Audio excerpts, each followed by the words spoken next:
로마서 4장 22절부터 25절까지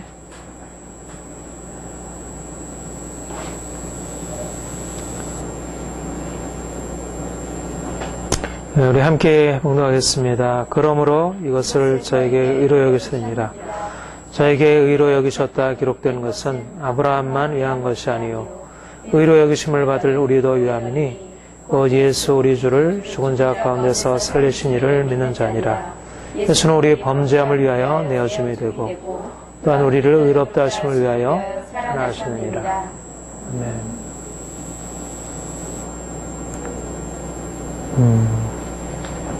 그 4장 전체는 아브라함이 믿음으로 받은 의로 여기심을 받음에 대한 그것을 중심으로 해서 쭉 이신칭의 진리를 제시하고 있습니다. 그 4장 3절에 보면 성경이 무엇을 말하느냐. 아브라함이 하나님을 믿음에 이것이 자에게 의로 여기신 바 되었느니라. 그래서 아브라함을 하나님이 의로 여기신 것은 아브라함의 믿음을 의로 여기셨지 그의 행위를 의로 여기지 않으셨다. 아브라함이 그 어떤 행함이 있기 전에 할례를 받기 전에 하나님이 그의 믿음을 의로 여기셨고 그래서 그 믿음을 통해서 복을 더하셨다. 22절에도 이것을 저에게 의로 여기시니라. 아브라함이 하나님을 믿음에 그리고 그 믿음을 가지고 100세나 되어 자기 몸의 중국 같은 거 사레테의 죽음감을 알고도 그가 믿음이 약해지지 아니하므로 하나님이 그 믿음을 의로 여기시고 그에게 하나님의 복을 주셨다. 우리가 그러니까 사도 바울이 로마서에서 역설하고 또 갈라디아에서 역설하고 있는 가장 중요한 진리가 믿음으로 우리가 의로 여기심을 받는다, 의롭다함을 받는다는 믿음의 의로 여기심을 받고 그래서 하나님이 의롭다 하신다는 이 믿음의 의, 이것이 사도 바울의 핵심적인 복음의 사실이고요. 그리고 또 루터나 칼빈 종교개혁자들이 죄인된 자들이 믿음으로 말미암아 의롭다함을 받는다는 이 믿음의 의에 대한 이 복음의 진리를 다시 강조하고 그래서 개신교가 이 믿음으로 말미암는 의 또는 믿음으로 말미암는 칭의에 관한 이 진리 위에서 서게 되었습니다. 이 믿음이란 게 어떻게 이런 놀라운 능력을 가지고 있을까? 믿음이 무엇인가?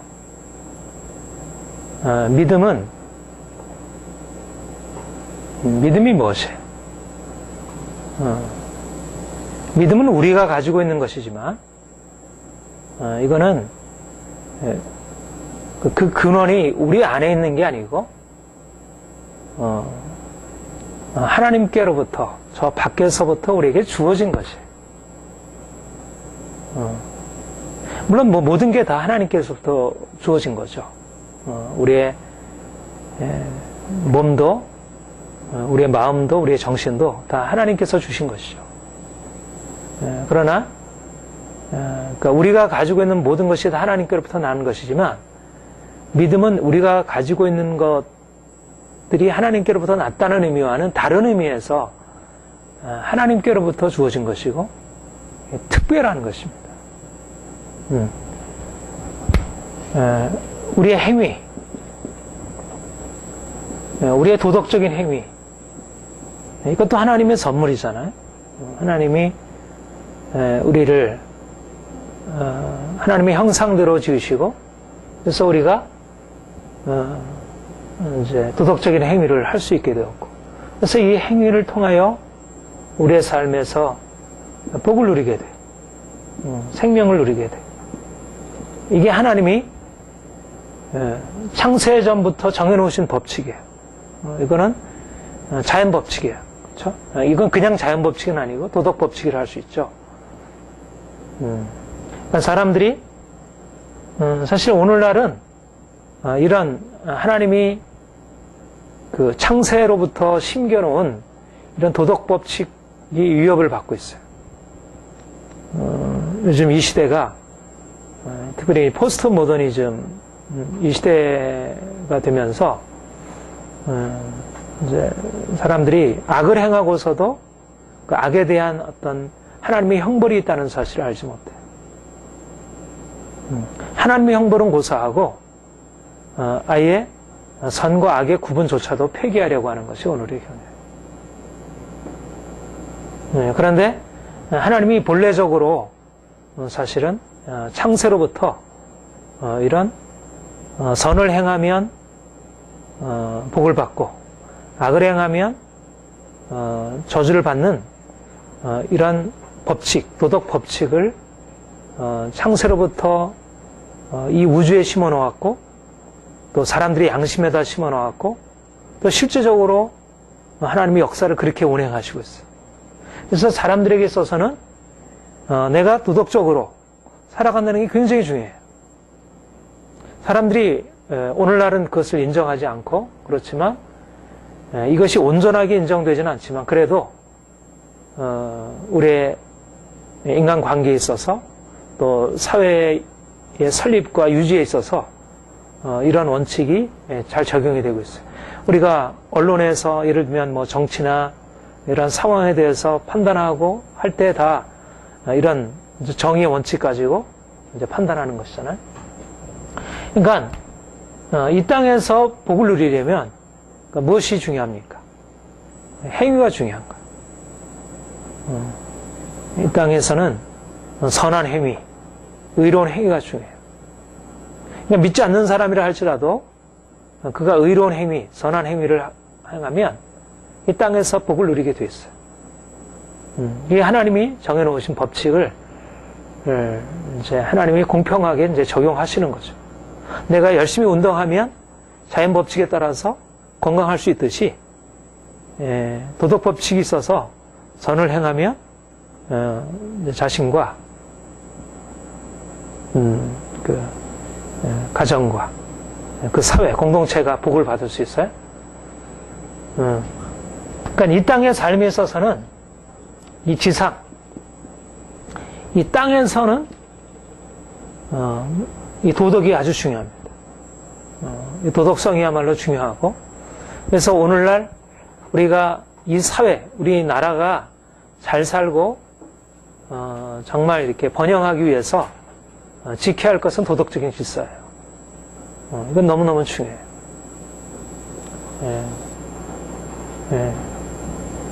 하나님 믿는 것이 최우선이지만, 그러나 하나님 믿지 않는다 하더라도 다른 도덕성만 제대로 되어 있어도 상당히 그 안정과 평화를 누릴 수 있는, 이것이 이제 하나님이 정해놓으신 거예요.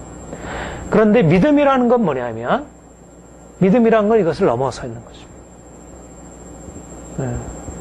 사람들이 선한 행위를 통해서 이 땅에서 복을 누리고 살아갈 수 있지만, 믿음이라고 하는 것은 선한 행위를 통해서 얻을 수 있는 복과는 다른 차원의 복을 열어주시는 것이라는 거예요. 하나님이 인생 안에 여러 가지 축복을 누릴 수 있는 길들을 열어두셨어요. 열심히 근면하게 성실하게 살아가는 것, 또 도덕적으로 살아가는 것, 인생이 이 땅에서 잘 될 수 있는 길이에요.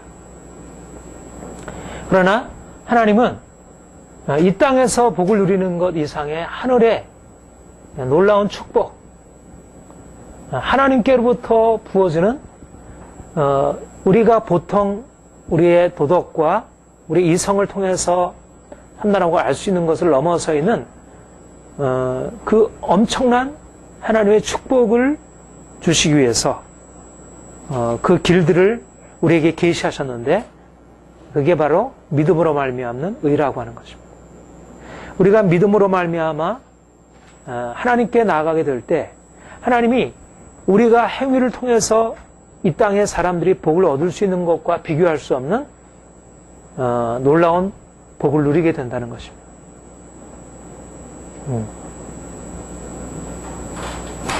그러니까 그리스도인들이 세상 사람과 다른 삶을 살아갈 수 있는 것은 도덕적으로 다른 사람보다 나은 삶을 살아감으로써 이 땅에서 하나님이 정해주신 법칙에 따라서 축복을 누리는 이런 의미가 아니고 이것을 넘어서서 하나님 그분을 만나고 하나님 그분이 우리에게 말씀하시는 것을 듣고 그분을 의지하고 신뢰하고 그분을 따라감으로써 이제는 그분이 우리 인생 안에 들어오셔서 그분의 것을 가지고 우리 인생을 축복하시는, 그러니까 이 땅에서 정해놓은 이러한 법칙 이런 것들을 하나님이 다 폐기하는 것은 아니지만 그런 것과 비교할 수 없는 새로운 차원, 더 높은 차원 그런 것들을 주님께서 열어주시고 베풀어 주신다는 것이죠. 그래서 우리는 바로 우리의 모든 것을 어디에 초점을 맞추냐면 바로 믿음으로 하나님께서 우리에게 주시는 복에 초점을 맞추고 살아가는 것이죠. 이게 그리스도인의 삶입니다. 아브라함에게 하나님이 이 길을 보여주신 것이죠. 아브라함에게 하나님 무엇을 말씀하셨어요? 네가 도덕적으로 행해라. 네가 깨끗하게 행해라. 네가 이제부터 선을 행하라. 이렇게 말씀하지 아니하시고 내가 너로 너의 후손으로 저 하늘의 별들을 같이 많게 하리라. 그렇게 축복을 약속하셨고 그가 그것을 믿음에 하나님이 그것을 의로 여기셨고 그에게 그 복을 허락하셨다는 거죠. 갈라디아 3장 9절에 그러므로 믿음 있는 자는 믿음이 있는 아브라함과 함께 복을 받느니라 그렇게 했습니다. 믿음에 속한 자들이 믿음에 속한 아브라함과 함께 복을 받는 거예요. 이거는 우리의 이성적으로 인간이 선을 행하면 복을 받는구나. 이거는 우리가 납득이 돼요. 우리가 열심히 노력하고 선을 행하면 이 땅에서 복을 받아. 우리가 더욱더 선을 행해야지. 양심적으로 행해야지. 그런데 하나님은 그 길을 우리에게 말씀하는 것이 아니고 네가 선을 행함으로 복을 받는 길이 아니라 나를 바라보고 내 말씀을 듣고 나를 의지함으로 네가 복을 받는다. 그러니까 우리가 이제까지 우리의 인생을 이 기준에도 제대로 합당하게 살아가지 못했어요. 사람들은 인생은 바로 이렇게 살아가는 것이라 생각해요. 좀 더 선하게, 착하게. 그러니까 이런 법칙을 잘 받아들이고 그것을 자신의 삶 속에서 잘 적용하는 것이 인간다운 삶이라고 생각해요. 그런데 하나님은 이 길이 아니라는 거예요. 이것을 통해서 복을 누리는 게 아니라는 거예요. 나를 믿어라. 나를 바라보아라. 내가 행한 일을 바라보아라.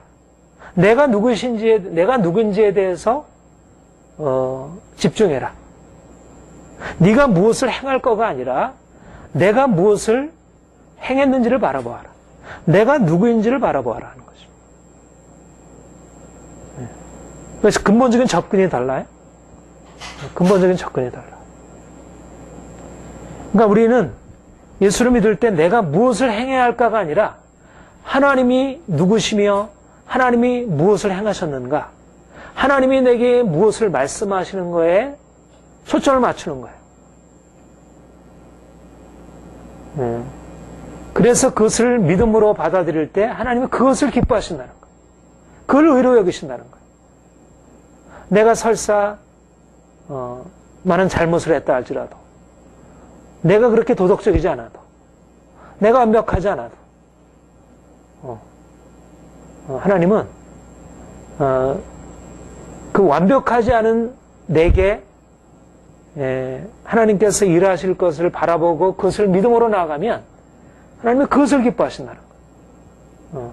내가 완벽한 행위를 함으로, 내가 이러저러한 완벽한 행위를 함으로써 그분이 기본의 기쁨이 되고 그분이 그것을 의로 여기시는 게 아니고 그 행위의 의가 아니라 내가 그분을 믿음으로 그것을 의로 여기시고 내가 너를 인정하겠다. 내가 너를 들어쓰겠다. 내가 너에게 복을 베풀리라.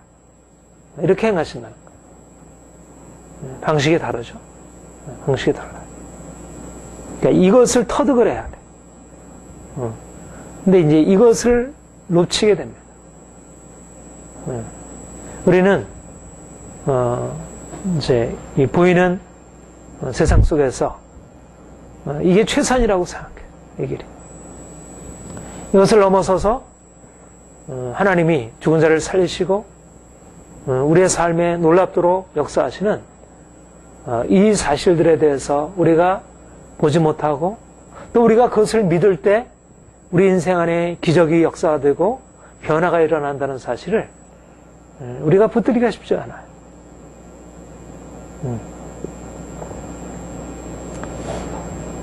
믿음.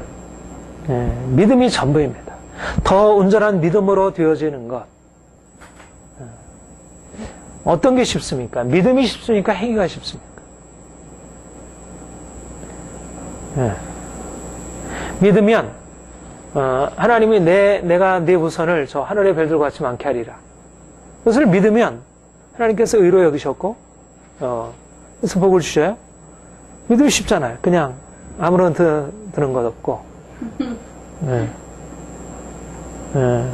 그런데 사실상 믿음이 쉬운 게 아닙니다.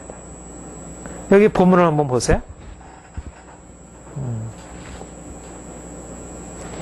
아브라함이 의로 여기심을 받은 믿음이 언제 의로 여기심을 받았다고 그랬어요?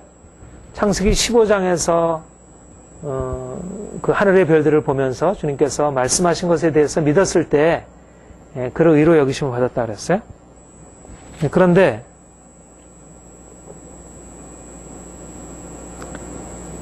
그러니까 이제 17절, 18절에 이제 그 말씀이에요. 그런데 19절, 20절, 22절까지 같이 한번 읽어봅시다. 시작. 그가 백세나 되어 자기 몸에 준 것 같음과 사라의 태에 준 것 같음을 알고도 믿음이 약해지지 아니하고 믿음이 없어 하나님의 약속을 의심치 않고 이내 견고해져서 하나님께 영광을 돌리며 약속하신 것을 또한 능히 이루실 줄 확신하였으니 그러므로 이것을 저에게 의로 여기셨다. 원래 그의 믿음을 의로 여기셨다는 말씀은 15장에 기록되고 있어요.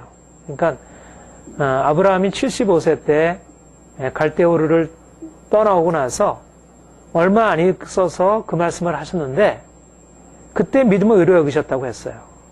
그때 믿음은 굉장히 쉬운 믿음처럼 여겨져요. 그렇죠? 그냥 내가 거기에 대해 동의하고 받아들인 것을 믿음이라고 생각해요. 근데 여기는 22절에는 이것을 저에게 의로 여기셨느니라. 이건 언제 얘기를 하고 있어요? 100세나 되어. 그렇죠? 100세나 되어. 언제 의로 여기신 것입니까? 75세 때 의로 여기신 거잖아요. 근데 여기는 100세나 되어 자기 몸에 죽은 것과 사라의 태에 죽은 것을 알고도 믿음이 약해지지 아니하고. 그러니까 75세 때 하나님께 드렸던 믿음이 사실상 이런 믿음이라는 것입니다. 그냥 단순한 믿음이 아니고 물론 그 당시에는 그 믿음이라고 하는 것이 아직 드러나지 않았을 때예요. 그렇죠? 이런 믿음인지는 몰랐어요. 그때는 그냥 하나님이 약속하시니까 아멘. 그냥 그렇게 했어요. 그건 뭐 누구든지 다 할 수 있는 것 같은 그런 믿음이었어요. 그런데 사실상 아브라함에게 주어졌던 믿음은 어떤 믿음이냐면 그냥 단순하게 동의하는 믿음이 아니고 실제적으로 이렇게 자기의 몸의 죽음 같음과 사라의 태의 죽음 같음을 알고도 믿음이 약해지지 않는. 말하자면 이것은 얼마나 이 고난을 견디는 믿음입니까? 이것은 보통 사람들이 계속 유지하기 쉽지 않은 믿음이잖아요. 내가 하나님 믿습니다 이렇게 고백했다가 그것이 계속 오래 지연되고 약속이 주어지지 않으면 포기하기 쉽잖아요. 근데 인내를 거듭하고 연단의 연들을 거듭하면서 깨어지고 고난받고 역경을 거듭하면서 그런데도 그 믿음이 사라지지 않고 그 하나님이 자기에게 역사하실 것을 바라보고 받아들였다는 것은 이 믿음이 무엇인가를 보여주는 것입니다. 믿음이라고 하는 것은 단순한 행위도 쉽지 않잖아요. 우리가 이 땅에 복을 누리는 행위가 결코 쉽지 않잖아요. 그런데 믿음을 통해서 의롭다함을 받고 복을 얻는 이 믿음은 이 행위보다 결코 그렇게 작은 것이 아니라는 거예요. 아니, 행위와 비교할 수 없는, 이건 사실상 하나님께로부터 주어진 특별한 선물이고, 이것은 우리 편에서 엄청난 대가를 그 안에 함께 포함하고 있는, 다시 말하면 이 믿음이라고 하는 것은 이미 그 안에 죽음을 내포하고 있는 것입니다. 하나님이 죽은 자를 살리시고 없는 자를 있는 것처럼 부르시는 그 전능하신 하나님을 받아들였다는 얘기는 그냥 하나님이 뭐 이렇게 말씀하셨구나 그냥 고개를 끄덕이는 게 아니고, 이것은 이미 그 안에 내가 가지고 있는 인간적인 용량을 넘어서 있는 저 엄청난 하나님의 그 살아계신과 그것들을 마음으로 받아들였다는 거예요. 그러니까 내가 말하자면 작은 그릇인데 거기에 엄청난 바위덩어리 같은 게 떨어지는 것이에요. 그것을 내가 용납하겠다는 거예요. 그러니까 바위덩어리가 그것을 누리게 되면 그 그릇이 깨어지잖아요. 견딜 수가 없잖아요. 마치 불을 품는 것 같은 거예요. 믿음이라는 게. 그러니까 믿음이 결코 쉬운 게 아니었다는 거예요. 그러니까 하나님이 믿음을 의로 여기셨다는 얘기는 그냥 우리가 잘못했는데도 대충 봐주고 용서해주고 그냥 인정해주고 없는 것처럼 그렇게 받아주고 이런 차원이 아니라는 것입니다. 이 믿음이라고 하는 것은 우리가 가지고 있는 도덕적인 행위보다 이것도 하나님의 형상으로서 대단한 가치를 가지고 있고, 바로 그것 때문에 하나님께서 주신 것인데도 거기에다가 하나님이 여기에다가 좋다, 네가 이렇게 노력을 많이 했고 수고를 많이 했으니까 내가 거기에다 복을 허락하겠다, 이렇게 해주는 것이라면, 믿음이라고 하는 것은 그 이상의 대가를 지불한 것이다. 지불할 것을 그 안에 내포하고 있다는 거예요. 물론 처음부터 그 대가를 지불하면서 하는 건 아니죠. 우리가 그러나 아무튼 믿음이라는 것은 그런 것입니다. 거기에다가 하나님이 엄청난 하늘의 축복을 담아주시는 거죠. 그러니까 예수님께서 제자들을 부르실 때 제자들이 예수님의 반응해서 따라가잖아요. 그냥 단순한 거잖아요. 그건 뭐 어려운 겁니까? 그냥 따라가면 되는 거잖아요. 그런데 그것은 엄청난 대가를 그 안에 동반하고 있는 거죠. 따라가는 처음 순간에는 그것을 잘 알지 못하지만, 그러나 따라가면서 그 안에 있는 대가가 무엇인지, 그 죽음의 대가가 무엇인지, 자기를 부인하고 십자가를 지고 자기를 부인하고 따르지 아니하면 내 제자가 될 수 없다고 하는 그 말씀의 의미가 거기에 드러나는 거예요. 그러니까 믿음이, 그래서 이것이 하늘에 속해 있다는 거예요. 이게 그래서 이 땅에 있는 게 아니라는 거예요. 이 믿음이라는 것은 원래 우리 편에서 가지고 있는 본래적인 속성에 있는 것이 아니라, 이건 하나님이 특별하게 우리를 저 높은 자리로 이끌시기 위해서 특별히 허락하신 특별한 선물이고, 우리가 이 선물을 가지고 있다는 것으로 인해서 지불해야 할 대가가 너무 많은 거예요. 우리가 가지고 있는 이 보물이 너무 귀하니까 이 보물에 맞추어서 내 인생이 만들어져 가야 하니까 인생이 어려움이 많은 거예요. 고통이 많은 거예요. 그러니까 아브라함도 그가 그 믿음을 갖기 전에는 인생이 그냥 다른 사람들이 경험하는 그런 차원의 고난과 어려움들이 있었을 거예요. 그런데 그가 이제 그 믿음을 소유한 이후로 그는 그 인생이 그가 이제까지 해놓았던, 그가 이제까지 걸어왔던 그 인생과는 다른 길을 걸어가야 했다. 하나님이 그 안에 들어오신 것입니다. 말하자면 믿음이라고 하는 것은 왜 놀라운 거냐면, 믿음이라는 것 안에는 거기에 하나님이 들어오시는 거예요. 하나님이 들어와서 내 인생을 그분의 것으로 삼으시는 거예요. 그러니까 하나님이 들어온다는 얘기는 그분의 축복이 내한테 들어온다는 얘기이기도 하지만 그 엄청난 축복이 우리에게 주어지면서 그 축복을 감당할 그릇으로 우리를 만드시려고 하는 우리의 믿음의 그릇을 주께서 이제 세워가신다는 거예요. 그러니까 쉽지 않은 거예요. 그러니까 믿음은 대단한 거예요. 그러니까 믿음으로 복을 얻는다. 이게 그냥 기복신앙일 수 없다는 거예요. 그냥 믿으면 하나님이 축복하신다. 이게 뭐 물질적인 축복이든 뭐 건강의 축복이든 세상의 어떤 복이든 간에 그게 이렇게 단순한 게 아니라는 거예요. 내가 믿음을 가지고 있으려면 믿음이 그 나중에 축복을 받기 이전에 그 믿음이라고 하는 것이 우리 안에 엄청난 대가를 동반하면서 이리로 인도하는 거예요. 저는 그러니까 이 성경의 사실이 믿음으로 의롭다함을 받는 사실이 이쪽의 것으로만 보면 정말 가려워져 있는 거예요. 이 축복도 가려워져 있고 또 믿음이라는 사실 어떻게 믿음이라는 건데 어떻게 그냥 단순하게 내가 믿는 건데 어떻게 여기다가 그런 축복을 허락하시고 이게 뭔가 하나님의 공의에 합당하지 않는 것처럼 여겨져요. 하나님은 행한 대로 심판하시는 분이라고 하시는데 어떻게 그냥 믿기만 하는데 이런 복을 주실까? 이건 뭔가 우리가 가지고 있는 상식적인 하나님께 대한 생각, 또 우리의 어떤 우리의 가지고 있는 양심, 우리의 건전한 어떤 판단, 그런 것에 부합하지 않게 해요.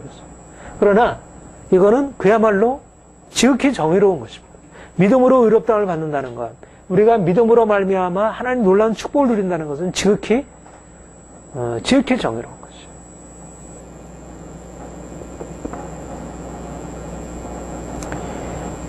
예. 여기 보면 그러므로 이것을 의로 여기시니라. 저에게 의로 여기셨다 기록된 것은 아브라함만 위한 것이 아니요 의로 여기심을 받을 우리도 위함이니.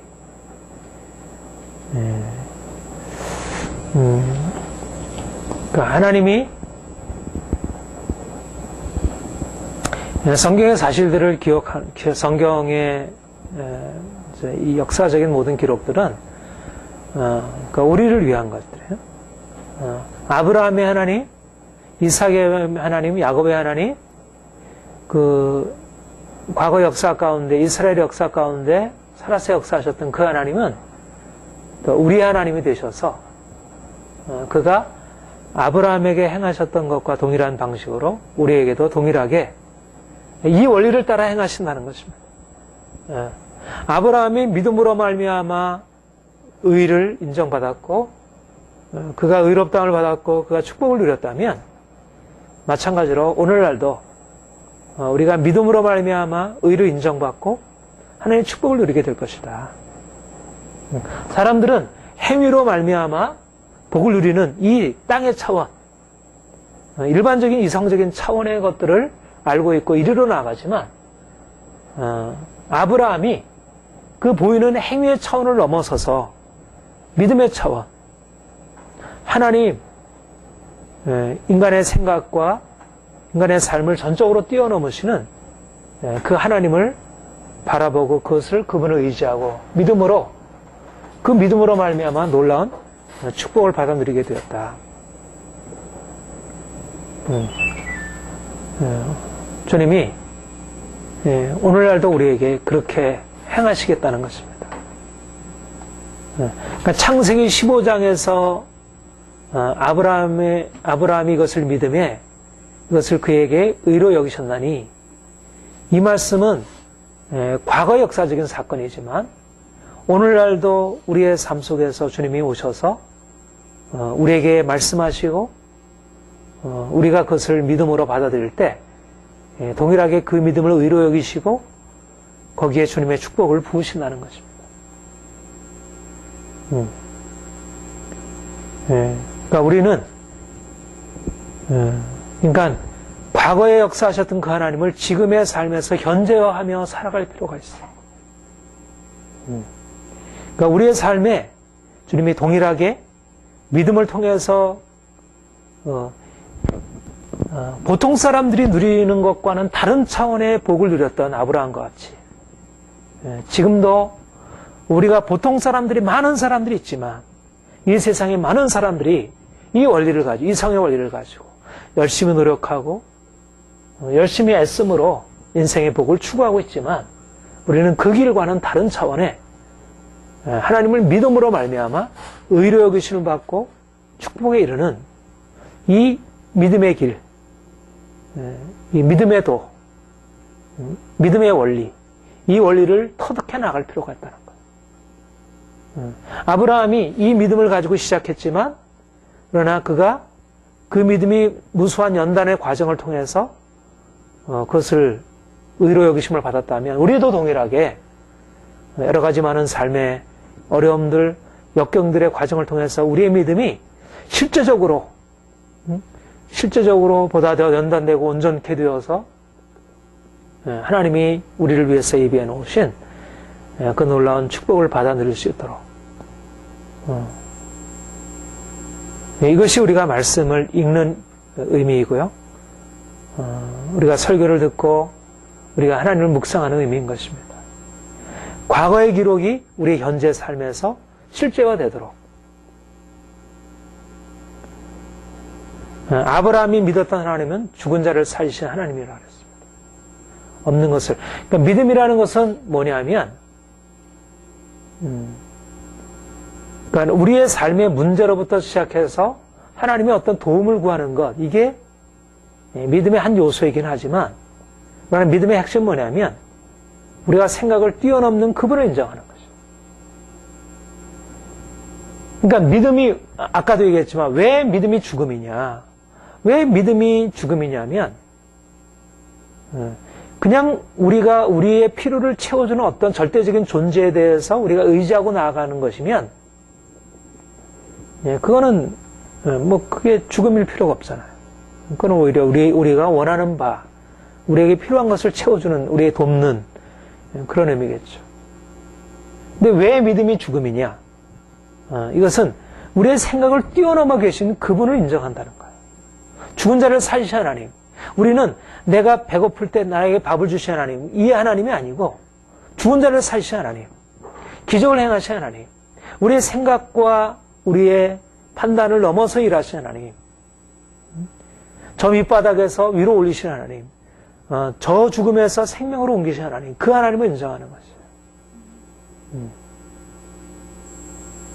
그러니까 믿음이라고 하는 것은 나 하나님, 내가 건강하게 될 것을 믿습니다. 내가 부유하게 될 것을 믿습니다. 이 믿음이라는 것은 그냥 나의 어떤 인간적인 동기로부터 나오는 것이 아니고, 내가 부자가 되고 싶다. 내가 좀 건강하고 싶다. 내가 성공하고 싶다. 이걸 믿음이라 하지 않는다는 거예요.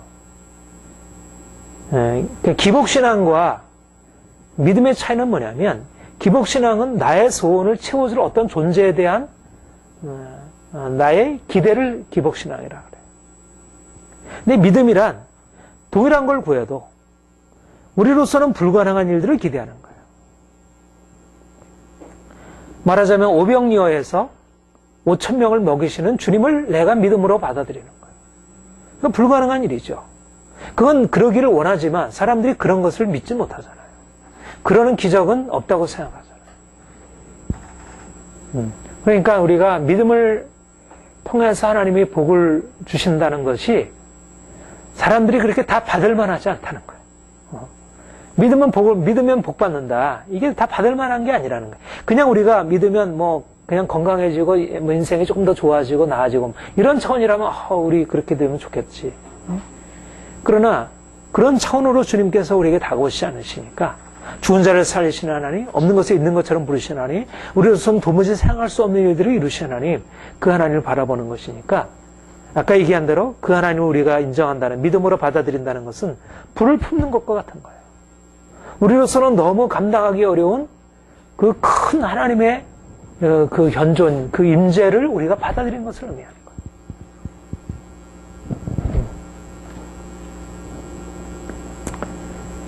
거예요. 아브라함은 그 믿음을 가지고 하나님의 이렇게 그 의로 여기심을 받았다 했습니다.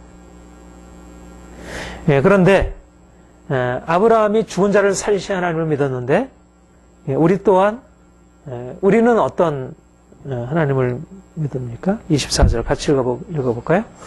시작. 의로의 쉼을 받을 우리도 위함이니 곧 예수 우리 주를 죽은 자 가운데서 살리신.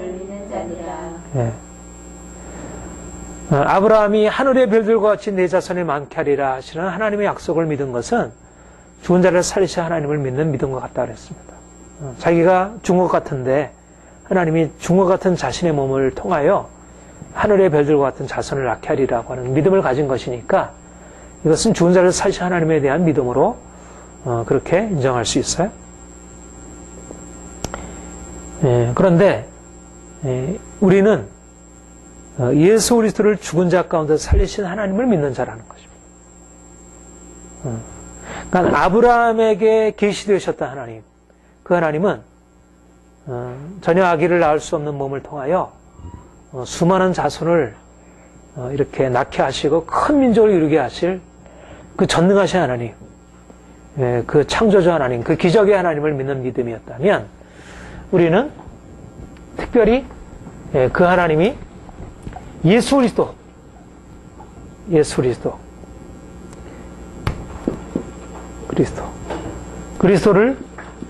죽은 자 가운데서 살리신 하나님,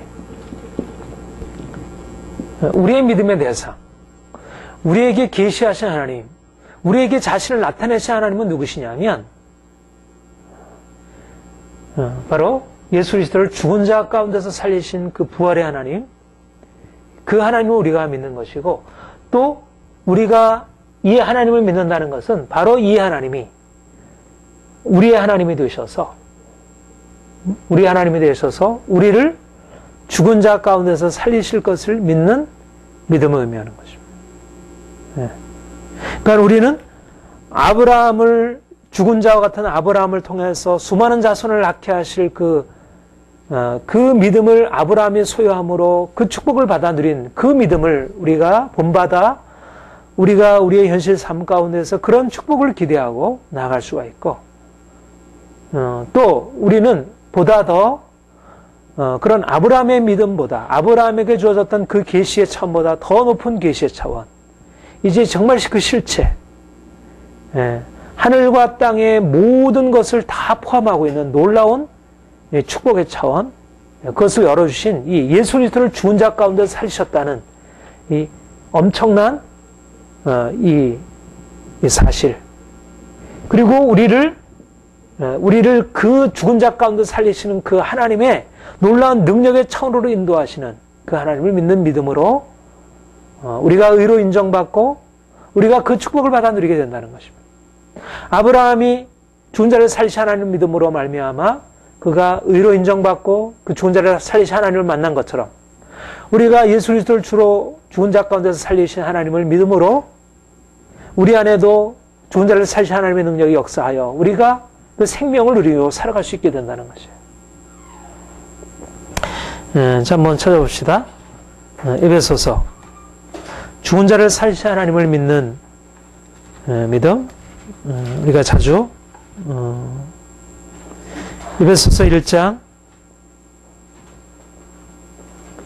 19절 20절.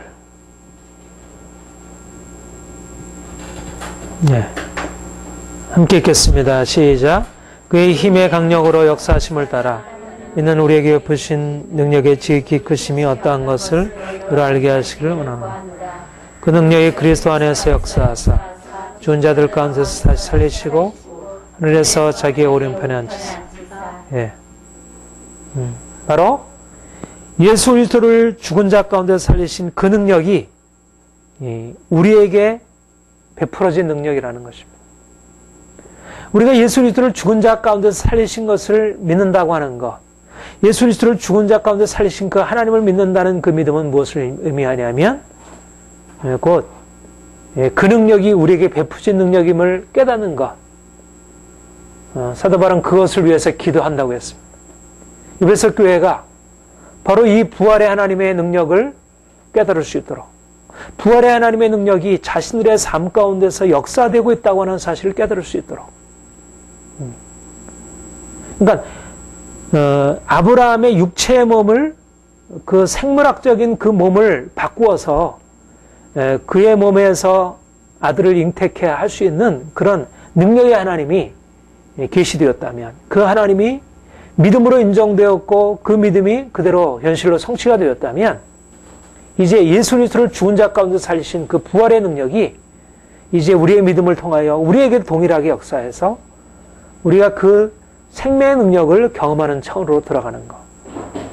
이것이 우리 신약의 믿음으로 말미암아 의롭다함을 얻는다는 그런 축복의 아주 중요한 요소라는 것입니다. 고린도전서, 고린도후서 한번 찾아봅시다. 고린도후서에서 이렇게 사도 바울은 예수 그리스도를 죽은 자 가운데서 살리신 이를 믿는다는 믿음을 이렇게 고백을 하고 있어요. 1장 8절, 9절, 10절 같이 읽겠습니다. 시작. 형제들아 우리가 아시아에서 당한 환난을 알지 못하기를 원하노라. 이전하도록 심한 고생을 받아 살 수만까지 끊어지고 우리의 마음에 사형 선고를 받은 줄 알았으니 이는 우리로 자기를 의뢰하지 말고 오직 죽은 자 다시 살리신 하나님만 의뢰하게 하십니다. 그가 이같이 큰 사망에서 우리를 건지셨고 또 건지시리라. 또한 이후에도 건지시기를 그를 의지하여 하노라. 네. 여기에 보면 9절에 그랬죠. 우리로 자기를 의뢰하지 말고 오직 죽은 자를 다시 살리신 하나님만 의뢰하기를 합니다. 그가 어떤 상황에서 이런 고백을 합니까? 아시아에서 당한 환난이 얼마나 심했던지 살 수만까지 끊어지고 사형 선고를 받은 줄 알았다 그랬습니다. 그런데 그 가운데서 죽은 자를 살리신 하나님을 의뢰하게 되었다는 것이에요. 그가 큰 사망에서 우리를 건지셨고 또한 건지시리라. 죽은 자를 살리신 하나님만 의뢰하게 되었다는 거예요. 예수를 죽은 자 가운데 살리신 이를 믿는 자니라. 그 믿음이 그냥 신앙 고백 하나에 신앙 고백문에 나와 있는 것들을 내가 입으로 고백하고 그것을 동의하는 차원이 아니고 어떤 것이에요? 구체적인 현실 속에서 자기의 몸의 죽음 같은 것과 사례태의 죽음감을 알고도 믿음이 약해지지 아니하는 아브라함처럼 자신이 그렇게 심한 고생을 받아 사형 선고를 받은 줄 알게 되기까지 그 정도로 심각한 고난의 상황 속에서 그는 바로 죽은 자를 살리시는 그 하나님, 예수 그리스도를 죽은 자 가운데 살리신 그 하나님을 그가 의지하게 되었고 그리고 거기서 하나님이 그에게 응답하셔서 그 축복을 누리게 되었다는 것입니다. 그 생명을 경험하게 되었다는 거예요.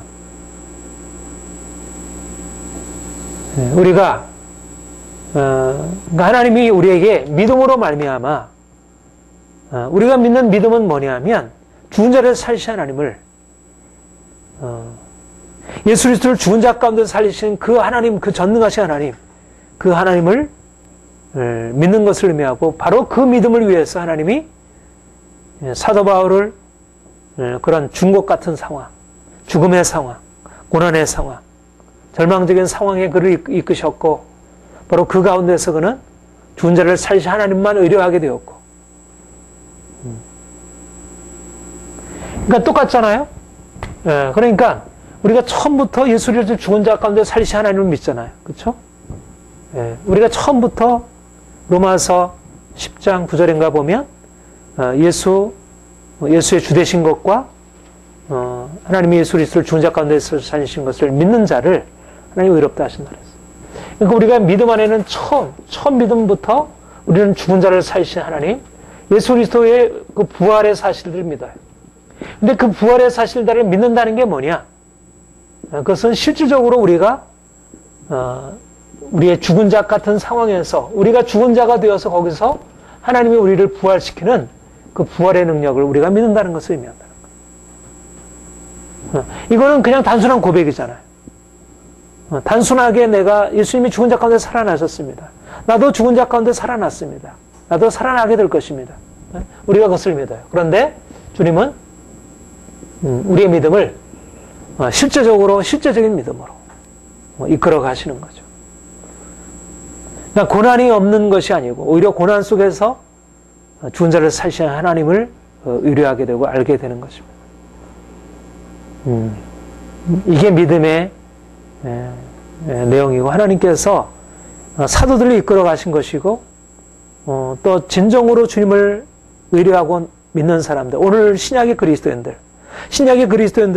과거의 구약의 그리스도인들과 같이 구약에 믿는 자들과 같이 그런 차원이 아니라 이제 실체 되신 예수 그리스도께서 하늘의 생명을 우리 가운데 전해주시고 그 생명을 경험하도록 우리를 이끌어 가시는 것이죠.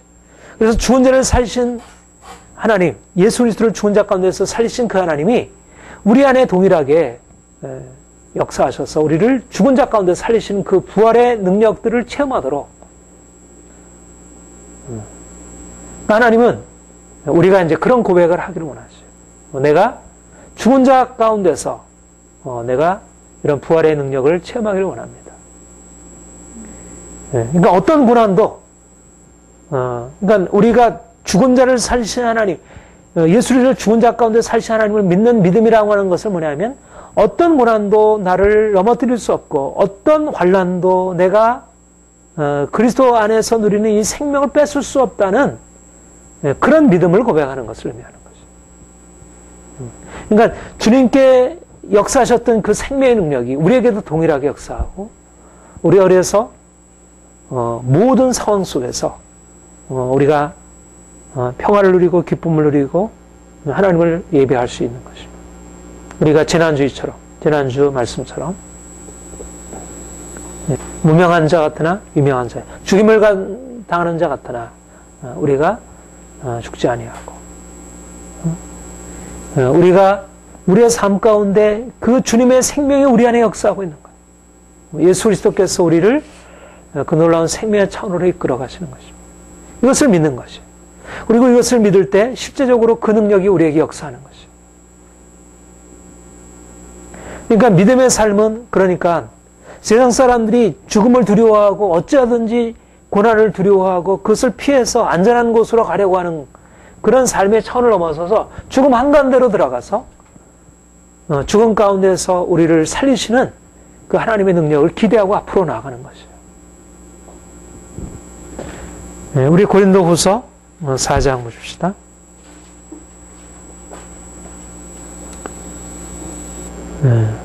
4장 8절부터 14절 같이 읽겠습니다. 우리가 사방으로 교삼을 당하여도 쌓이지 아니하며 답답한 일을 당하여도 낙심하지 아니하며 핍박을 받아도 뱀바되지 아니하며 거꾸로 됨을 당하여도 망하지 아니하고 우리가 항상 예수 죽인 것을 몸에 짊어짐은 예수의 생명도 우리 몸에 나타나게 하려 함이라. 우리 산자가 항상 예수를 위하여 죽음에 넘겨옴은 예수의 생명에 또한 우리 죽을 육체에 나타나게 하려 함이니라. 그런즉 사망은 우리 안에서 역사하고 생명은 너희 안에서 하느니라. 기록된 바 내가 믿는 바로 말하였던 것 같이 우리가 같은 믿음의 마음을 가졌으니 우리도 믿는 거로 또한 말하노라.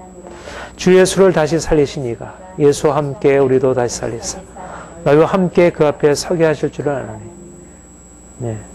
주 예수를 다시 살리신 이가 예수와 함께 우리도 다시 살리사 너희와 함께 그 앞에 서게 하실 줄 아노니. 네. 사도 바울의 믿음, 예수 그리스도를 죽은 자 가운데서 살리신 그 하나님이 우리도 예수님과 함께 다시 살리시리라. 이게 우리의 믿음입니다. 우리가 복음적인 믿음이라고 하는 것은 뭐냐면 예수를 죽은 자 가운데서 살리셨다. 부활의 하나님을 고백하는 것이고 그 하나님이 그 예수 그리스도께 역사하셨던 그 생명의 능력으로 동일하게 우리를 죽은 자 가운데 살리시리라.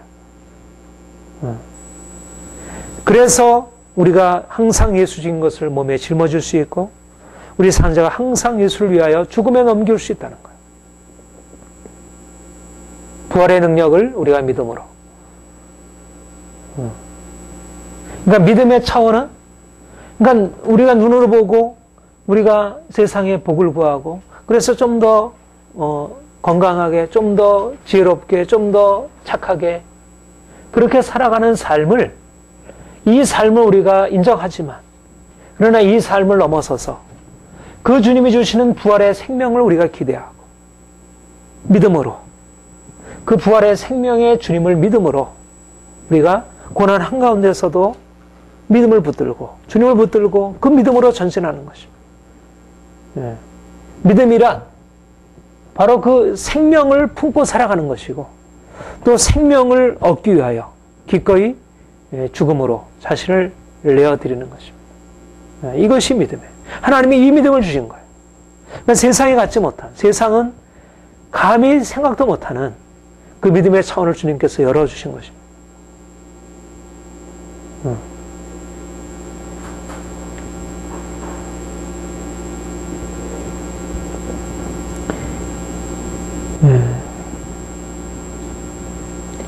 주님이 우리를 우리의 믿음을 의로 여기시고 우리에게 한량없는 축복을 주실 터인데 바로 우리가 이 믿음을 소유할 때 예수 그리스도를 죽은 자 가운데 살리셨다는 그 사실, 그 생명의 하나님이 지금도 동일하게 우리에게 그 생명을 역사하시고 있다는 것.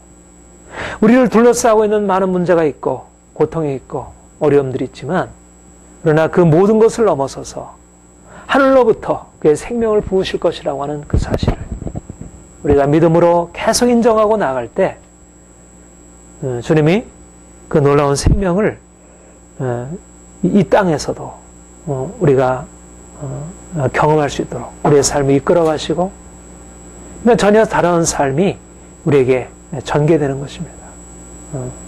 세상 사람들의 삶의 차원들과 저는 말씀을 읽고 연구하고 또 어떤 삶에 대해서 이렇게 적용해서 묵상할수록 정말 이것은 우리의 이성적인 것으로서는 깨달을 수 없는 저 높은 차원이라는 것을 보게 돼요.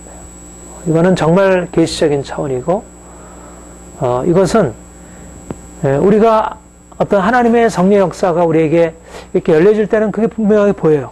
그렇구나. 그렇지.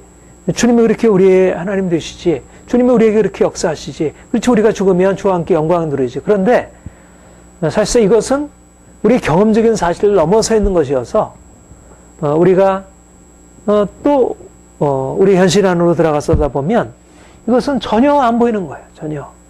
이거는 너무 막막한 거예요. 이 부분은 전혀 우리와는 상관없는 얘기예요. 그러니까 말씀이 있고 이렇게 놀랍게 이런 고백이 있어도 또 우리의 현실은 여기에 따라 움직여지고 있는 거예요. 죽은 자를 살리신 하나님, 예수를 죽은 자 가운데서 살리신 하나님이 우리에게 역사하시고 있다는 거. 그것들을 우리가 지금 경험할 수 있다는 거. 초대교회 안에는 이게 생생한 현실이었어요. 그러니까 예수를 죽은 자 가운데 살리셨다는 그 믿음이 너무 생생한 것이었어요. 하나님이 예수를 죽은 자 가운데 일으켜졌다는 것이 하나의 그 역사적인 사실에 대한 고백이 아니라 그들의 현재 삶 가운데서 진행되는 현실이었어요. 진행형이었어요. 죽은 자 가운데 살리신 하나님, 그 생명의 하나님, 그 능력의 하나님이 눈에 보였고 또 그것을 그래서 믿음으로 붙들 수 있었고. 그런데 오늘날 이 시대는 너무나 이런 믿음의 차원, 이런 차원이 너무 많이 가리워져 있습니다. 주님이 이걸 열어주시길 원하죠. 우리가 이것이 좀 더 열려지고 이것을 받아서 나는 이제 종교개혁자들이나 이전에 우리 선조들의 그런 믿음과 그런 교리들에 대한 고백들을 보면서 이런 차원이 이렇게 초대교회처럼 이렇게 완벽하진 않지만 그러나 너무나 이렇게 찬란한 빛으로 열려져 있는 것을 보게 돼요. 그래서 그들은 어떻게 보면 우리가 그냥 교리로서 알고 있는 사실들을 그들의 어떤 정말 마음 중심에서 그것을 묵상하고 그것을 말씀하고 그것을 설교했던 거예요. 교리를 설교한 거예요. 교리를. 믿음으로 하면 구원받습니다. 우리가 의롭다함을 받는 것은 행위가 아니라 전적으로 믿음입니다. 하는 그것을 설교한 거예요. 그리고 사람들은 그걸 받아들인 거예요. 오늘날처럼 뭐 우리의 삶을 살아갈 때 어떻게 하면 좀 더 행복하게, 어떻게 하면 좀 더 성공적으로 살아갈 수 있는지 이게 아니고 그냥 성경에 있는 사실들을 그냥 사람들한테 얘기하면 그것을 사람들이 받아들이고 믿음으로 받아들이고 그 안에서 기쁨을 누리고 뭔가 거기에 삶의 변화가 있었고 그랬던 거예요. 저는 이 계시가 열려지기를 원해요. 네, 이 계시가 열려져서 우리가 이 땅을 살아가면서도 뭔가 이 정말 열려져 있는 하늘의 차원을 경험하기를 원합니다. 25절, 예수는 우리 범죄함을 위하여 내어줌이 되고 또한 우리를 의롭다 하심을 위하여 살아나셨느니라. 예수는 우리 범죄함을 위하여 내어줌이 되고 우리가 믿음으로 말미암아 의롭다함을 받는다는 데 있어서 그 가장 핵심은 예수 그리스도의 죽으심과 부활입니다. 예수님이 우리를 위하여, 죄인된 우리를 위하여 대신 죽으셨다는 것. 우리의 범죄함을 위하여 그가 내어주셨다는 것. 우리 고린도 후서 5장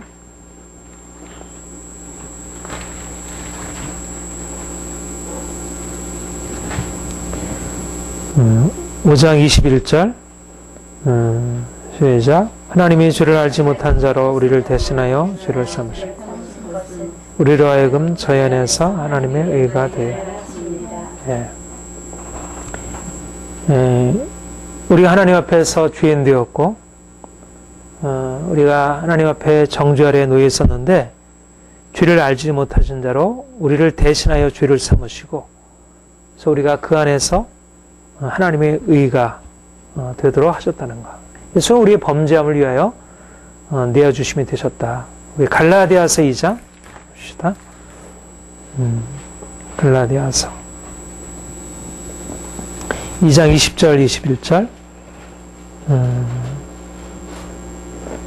시작. 내가 그리스도와 함께 십자가에 못 박혔느니 그런지 이제는 내가 산 것이 아니요 내 안에 그리스도께서 사신 것이라.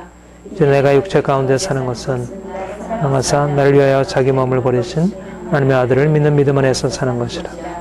내가 하나님의 은혜를 패하지 않으니 많이 의롭게 되는 것이 이 법으로 말미암았으면 그리스도께서 때에 죽으니.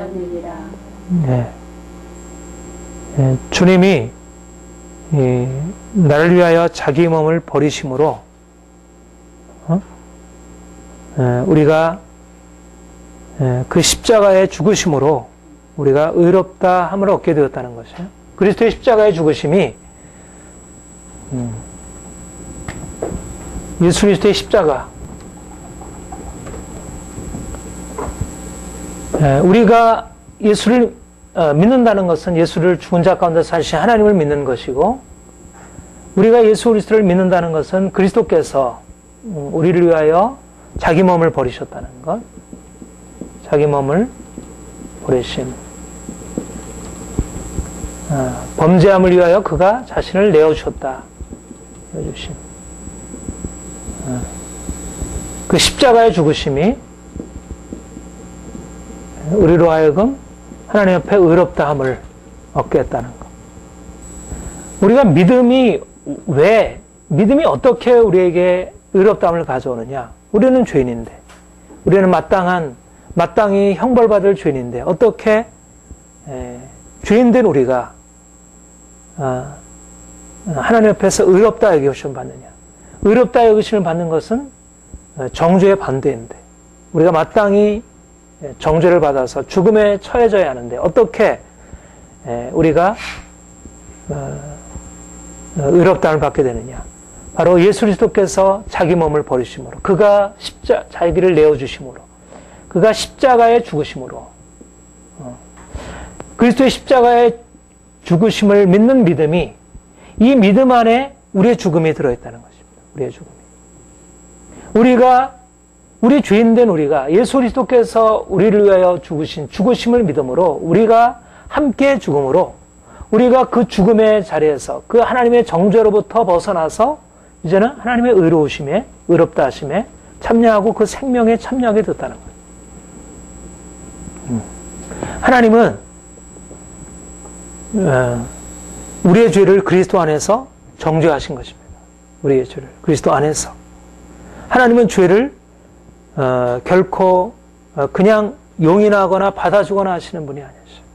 엄중하게 심판하시는 분이죠. 우리가 십자가를 바라볼 때 우리의 죄를 위하여 내어주님이 되신 주님을 바라보라고.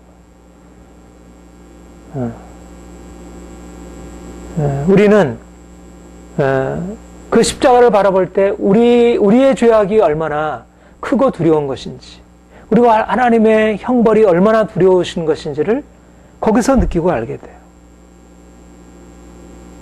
여러분, 예수께서 우리를 위하여, 우리 범죄함을 위해서 내어주셨다는 것 안에 이것은 그냥 하나의 우리를 위한 하나님의 행하심이라는 그냥 사실보다도 여기에 하나님이 어떠한 분이신지, 우리가 어떠한 존재인지가 드러나는 거예요.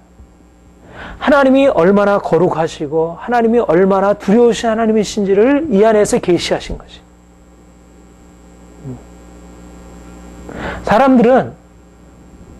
사람들이 자신의 행위를 통해서 인생의 문제를 해결하려고 하지만, 그러나 하나님은 우리의 행위로서 우리를 받아줄 수가 없는 거예요. 우리의 행위는 그분의 거룩함과 그분의 정의의 기준을 만족시킬 수가 없는 거예요. 예수님의 십자가에서 하나님의, 사람들이 생각하고 있는 우리의 행위를 통해서 뭔가 보상을 받고 하는 것과는 다른 차원의 하나님의 정의가 나타난 것입니다. 하나님의 두려운 정의가 나타난 거예요.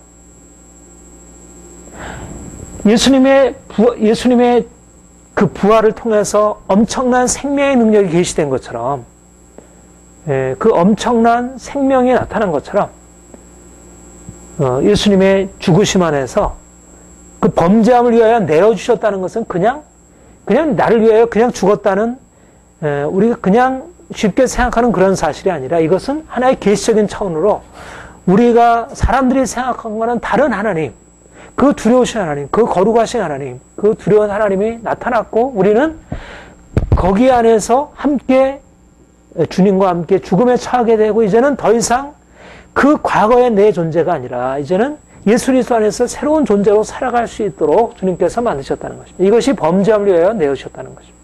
과거에 우리의 죄악된 인생, 하나님을 떠나 있는 인생, 하나님의 정죄 아래 있는 인생을 완전히 이제는 십자가에 멸하시고, 이제는 우리를 새로운 존재로 만들어 가시기 위해서. 이게 십자가에 하나님이 행하신 것이고, 우리가 십자가에 못 박이신 주님을 받아들일 때, 우리가 이제까지의 삶 전체가 이제는 완전히 다 뒤로 깨어지고, 이제는 그리스도 안에서 새로운 인생으로, 그러므로 이제는 내가 산 것 아니요 내 안에 그리스도께서 사신 것이라. 바로 이것이 그리스도의 죽으심을 통해서 우리의 범죄한 우리 인생을 위한 주님의 죽으심을 통해서 우리에게 새로운 길을, 이게 말하자면 우리의 과거, 우리의 끊어야 할, 우리의 버려야 할 과거를 주님께서 이 십자가로 정리를 해놓으신 거예요. 만약 십자가의 죽으심이 아니라면 우리의 과거가 정리가 될 수 없는 거예요. 어떤 것으로도 우리의 죄를 다스릴 수가 없고, 죄로 말미암는 우리의 저주를 어떻게 다스릴 수가 없는 거예요. 그런데 하나님의 엄청난 심판의 저주가 예수 그리스도 위에 쏟아부어진 것이고, 우리가 그와 함께 죽게 되는 것이고, 이제는 그를 믿음으로 말미암아 그 죽음의 저주에서, 진노에서 벗어나서 우리가 새로운 생명 안에 들어가게 되는 것을 의미하는 거죠. 그러니까 그리스도께서 우리를 위해서 죽으셨다는 것, 범죄를 위해서 내어주셨다는 것, 그가 우리를 위하여 버림받아 되셨다는 것은 아담 이후로 인생에 내려진 근본적인 운명, 이 죄의 운명, 이 저주의 운명, 이것들을 근본적으로 청산하고 이제 새로운 삶으로 이끌어 가시는 하나님의 역사를 의미한다는 것이죠. 예수는 우리 범죄함을 위하여 내어줌이 되고, 또한 우리를 의롭다 하심을 위하여 살아나셨느니라. 우리를 의롭다 하심을 위하여 살아나셨느니라. 우리를 의롭다 하심을 위하여 죽으셨다는 말은 많이 했는데, 우리를 의롭다 하심을 위하여 살아나셨느냐는 말은 무슨 말일까요? 우리를 의롭다 하심을 위하여 살아나셨느니라.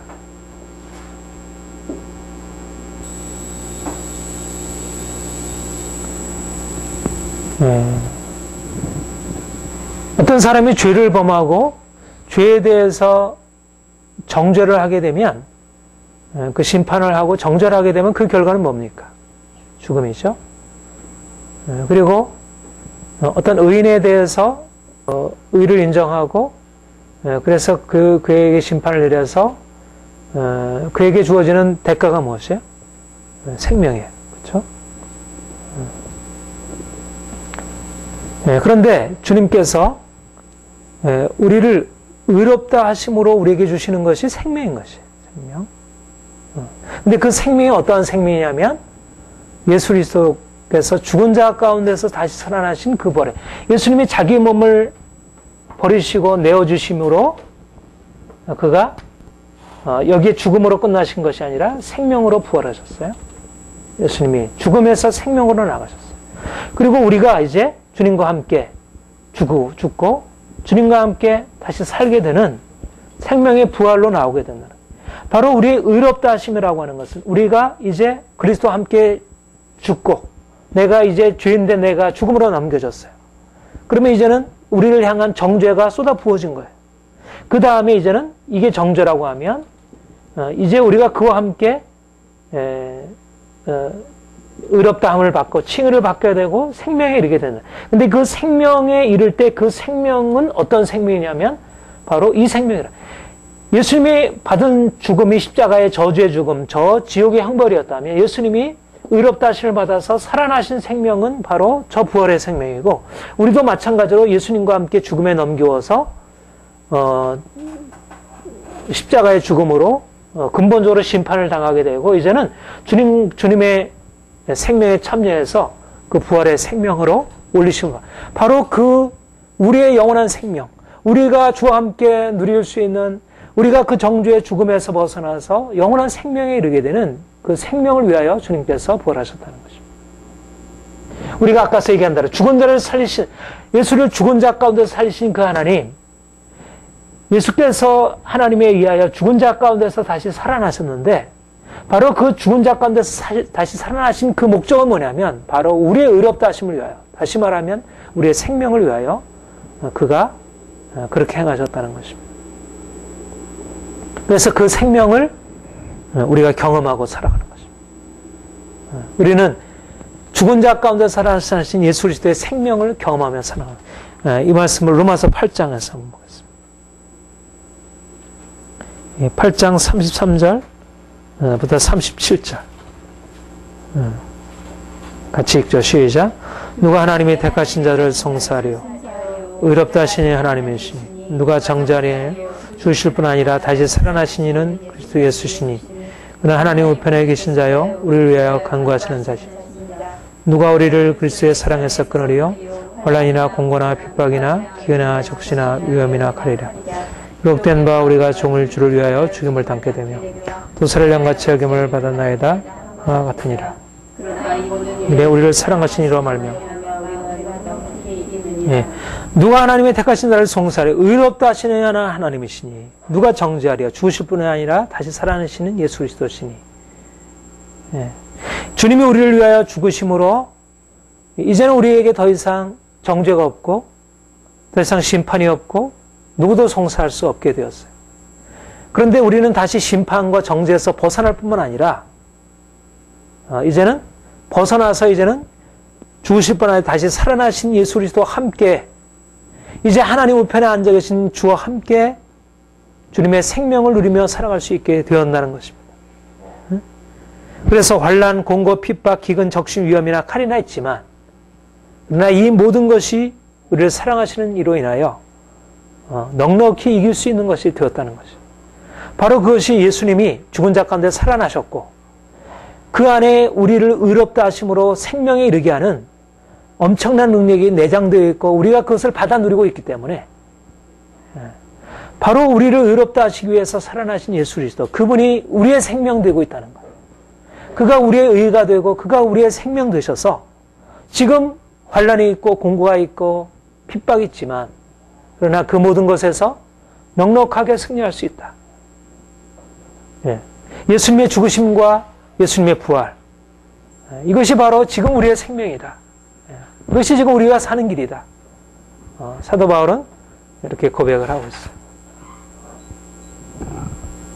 있어요.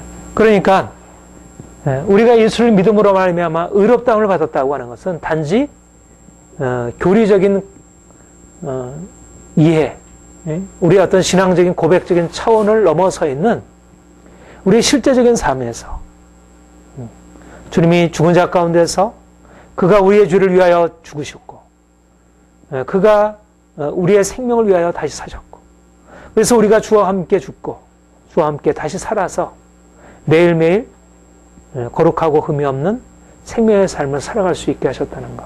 이것이 주님이 우리 안에 행하신 일이고 우리가 날마다 이 일들을 찬양하고 우리의 삶에서 이것을 경험해야 할 것입니다.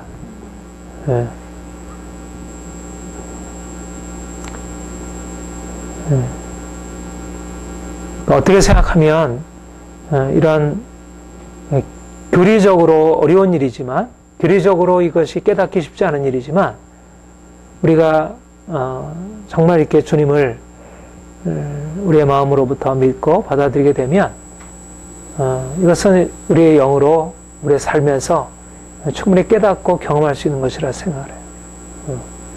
교리는 굉장히 복잡해요. 신학적인 논쟁을 보면 얼마나 복잡한지 몰라요. 근데 말씀의 사실은 그보다 훨씬 단순할 수 있어요.